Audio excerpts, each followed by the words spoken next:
वृंदावन में परसों गाय चराएंगे। राधा रस अकेली बेच रही थी, सुर के सागर में सारा वाली लहर सहित खा गया।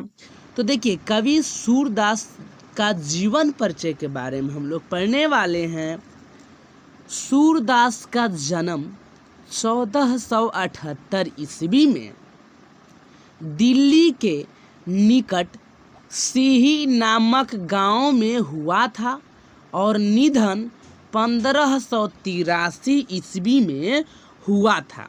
ठीक है, यानी कहने का मतलब जन्म कब हुआ तो 1478। कब हुआ तो 1478। कहाँ हुआ तो दिल्ली में। कहाँ हुआ तो दिल्ली में। किस गांव में हुआ तो सिही नामक गांव में हुआ। निधन कब हुआ तो 1583 ईस्वी में। 1583 ईस्वी में। जन्म कब 1478। कहाँ तो दिल्ली। किस गांव में तो सिही गांव में। निधन कब हुआ 1583। किनका तो सूरदास जी का। ठीक है, सूरदास जी काव्य रचना और संगीत के क्षेत्र में विद्वान थे। ऐसा सिर्फ लगातार अभ्यास करना और ईश्वर की कृपा से ही हो सकता है।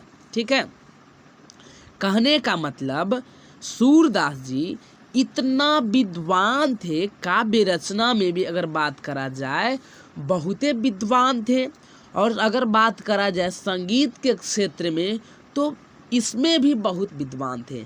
तो ऐसा सिर्फ लगातार मेहनत अभ्यास करने से ही हो सकता है, और साथ ही साथ ईश्वर की कृपा आप पे होनी चाहिए। ठीक है, तो अब हम अगर बात करें तो किस क्षेत्र में विद्वान थे तो काव्य रचना और संगीत के क्षेत्र में। ठीक है, अब देखिए, अब अगर बात करा जाए कि इनका निवास स्थान कहाँ है तो देखिए वृंदावन, पारसोली और गऊ घाट जो ब्रज क्षेत्र में आता है, यहीं पर इनका निवास स्थान बताया जाता है।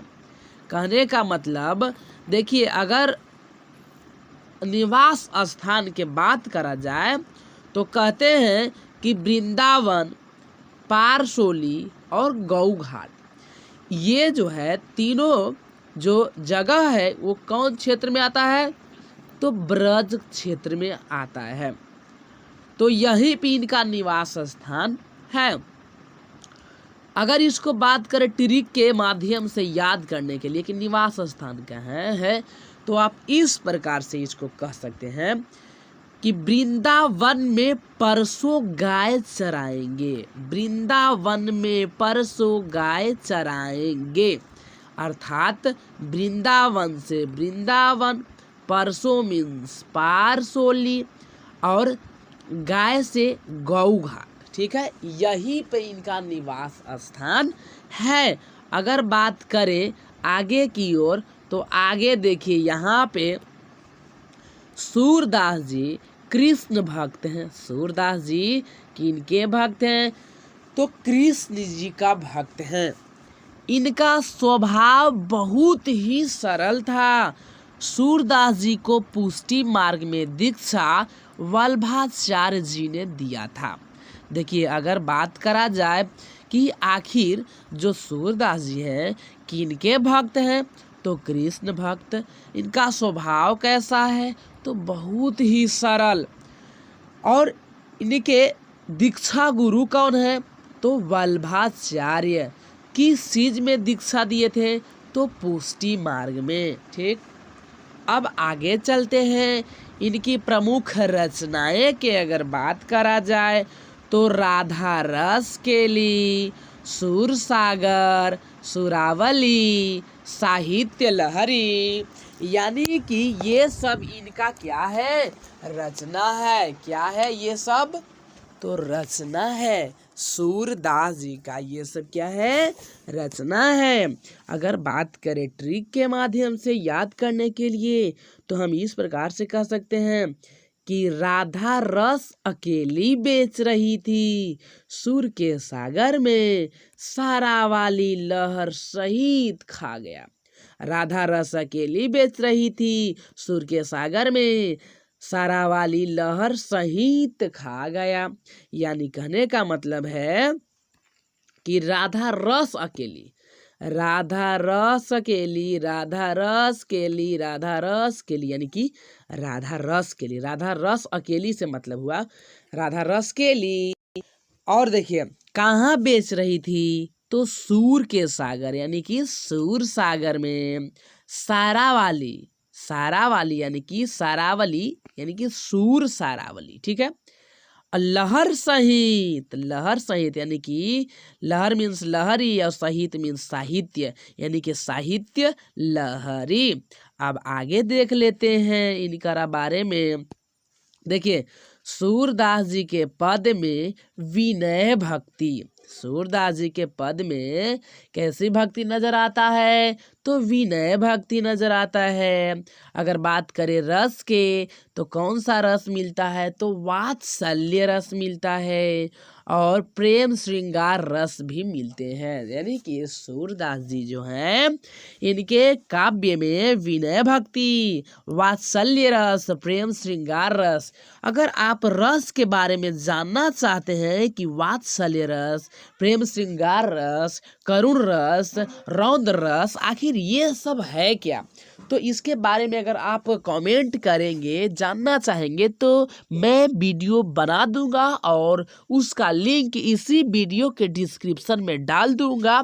तो आगे अब चल लेते हैं। देखिए यहाँ पे सूरदास अपने काव्य को ब्रज भाषा में ही लिखते थे। देखिए अगर बात करा जाए तो कि अगर सूरदास जी हैं काव्य को किस भाषा में लिखते थे, तो ब्रज भाषा। किस भाषा, तो ब्रज भाषा में ही लिखते थे। अब देखिए प्रस्तुत पद जो यहाँ पे सूर सागर जो सूरदास जी है यहाँ पे जो लिखे हैं पद, वो कहाँ से लिया गया है, तो सूर सागर से लिया गया है। पहले पद में कृष्ण को दुलार स्वर में सुबह होने की बात बताकर जगाने के बारे में बताया गया है। यानी कि जब कृष्ण जी सोए हुए रहते हैं तो उनके पिता नंदलाल जी और यशोदा जी उनको बहुत ही दुलार भरे स्वर में कहते हैं कि कृष्ण अब तो उठ जाओ, क्योंकि अब सुबह हो गई है, भोर हो गई है। और दूसरे पद में जब श्री कृष्ण अपने पिता के गोद में बैठकर खाते रहते हैं तो दृश्य आखिर कैसा लगता है उसके ही बारे में बताया गया है। यानी कि कहने का मतलब जब श्री कृष्ण जी खाना खा रहे होते हैं नंदलाल जी के गोद में, तो उस समय जो दृश्य नजर आता है उसके ही बारे में सूरदास जी यहाँ पे वर्णन करते हैं। ठीक है, यानी कि बहुत बढ़िया से आपको समझ में आ गया होगा।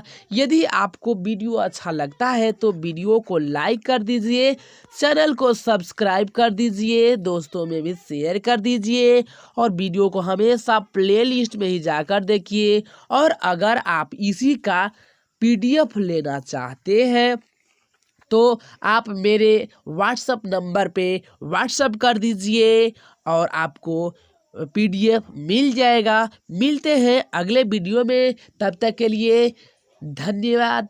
टेक केयर दोस्तों, बाय बाय।